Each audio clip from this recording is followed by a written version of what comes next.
Okay, so we're just gonna bullshit here and sit here and do some quick broom talk. Well, this Jeep is essentially my broom. You know, pun intended and pun not intended, right? But anyways, you gotta have something to get you somewhere, right?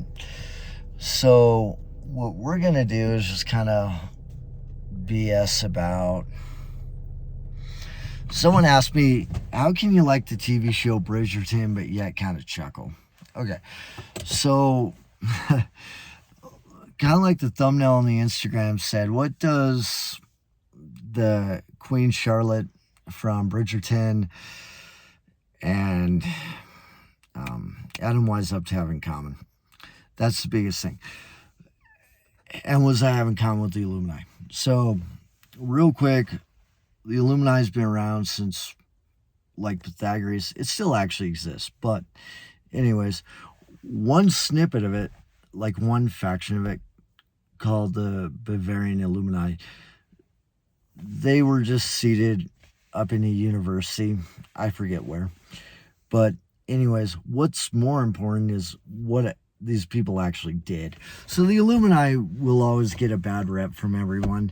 And the reason they get a bad rep, it's not because they're eating people, not because they're sacrificing children, or whatever other nonsense shit. I've heard it all. Reptiles, God knows what else. So what it actually is they've been known to use things like psychology and like NLP and things like that to quote unquote replace leaders. And the Sword in the Stone, I'll probably do a quick little segment on that too. It's a Disney movie series where Merlin trains the King Arthur pulling the sword out of stone. Really all that means in pretty much a lot of like esoterical or like magic, things like that, is basically developing yourself, educating yourself, and learning the power of manifestation and continuing to do that. That's Sword in the Stone, essentially. You're yanking it out. It's not an actual sword. It's more like there's a symbol that it goes to. But I want to make sure I look it up first. You know, not because I don't know, but because I want to be telling you all the right shit. Because there's quite a bit of stuff you can pick up as you go through life. So long story short, Adam Weishaupt, he pretty much wrote letters just like the Featherton lady or whatever in that show. It's a good show, by the way. I don't think it's bad. I actually thought it was kind of fun to watch. But, you know, I always chuckle when I see Charlotte depicted as like a nice, kind woman, when in all reality, what was actually happening is Queen Charlotte she was essentially taking money from the coffers, from the treasury, whatever, and just spending it on herself. And her husband was doing the same thing. They actually ruled in France, not England, so it's another thing where the show kind of, twists a little bit, but it's kind of cool. So what Adam Weishaupt did was he arrived in France, just started writing, wrote editorials. No one can really prove it, but he may have even wrote some of Nostradamus' prophecies, maybe even rewritten some of those, and gave a counterfeit copy to Napoleon Bonaparte, who, that's just history. Pretty much, this Napoleon guy really believed that he was going to be essentially, out of three antichrists or whatever, if you know anything about Nostradamus, he was supposed to be like the first one. Hitler was supposed to be the second one, and the third one, who knows? People's imaginations run wild. But anyways, Comte Saint Germain's someone else. We'll cover him later, eventually in our video. He deserves his own video, maybe even a couple. He's a pretty clever dude. But anyways, Adam Weishaupt created what's called the Jacobin Club.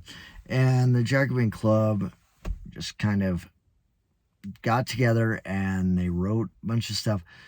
Their goal was literally just to get rid of that queen and the king and essentially liberate those people in France. And as history will show, it was successful. I mean, the biggest thing, a lot of people are like, okay, so how can the writing alone do it? And believe it or not, it's not actually the writing alone that did it. What really did it was when Marie Antoinette, that's actually who Queen Charlotte's based off of, she literally, her and her husband put 17,000 people to death when they were protesting. So they were protesting the bad economy caused by frivolous spending. Now, what happened, a lot of people are like, okay, Marie Antoinette's painted as some nice lady that's like, let them eat cake. But here's the catch about what cake actually was. So there's a special type of milling process. When you meal flour and wheat and stuff to get flour, there's two types of grains, and there was a specialized way that you can get white flour without any vitamins. You just look on any white flour box, pack, whatever. You're going to see it fortified with tons of vitamins. You'll see bread, like Wonder Bread and all sorts of bread and shit, fortified with tons of vitamins and minerals. The reason for this is without those vitamins and minerals, if all you're eating is that, you'll start getting deficiencies. You can look it up. There were people in the 1800s in the US that were like getting weird scabs and stuff. It'll happen if you don't, I think it's like scurvy they call it. I'm not 100% sure though. But anyways, white flour that's non-enriched, you can't live off that. You just can't, because it's milled a certain way. Now, I think if you take grain and you mill it yourself, like, that's fine. But there is something in addition that was doing that. And when they first invented it, it was considered cake because it tasted sweet, but it was not nutritious. And like, you'll even see in the Euclid Code of Military Justice in like the US, they'll say, hey, forfeiture of pay and allowances and bread and water in confinement, right? You'll see that in there. And essentially what that means is that you can be put on 30 days of restriction in the brig or to your quarters or whatever, and only eat bread. Like you do your job and then only eat bread. I mean, I don't know.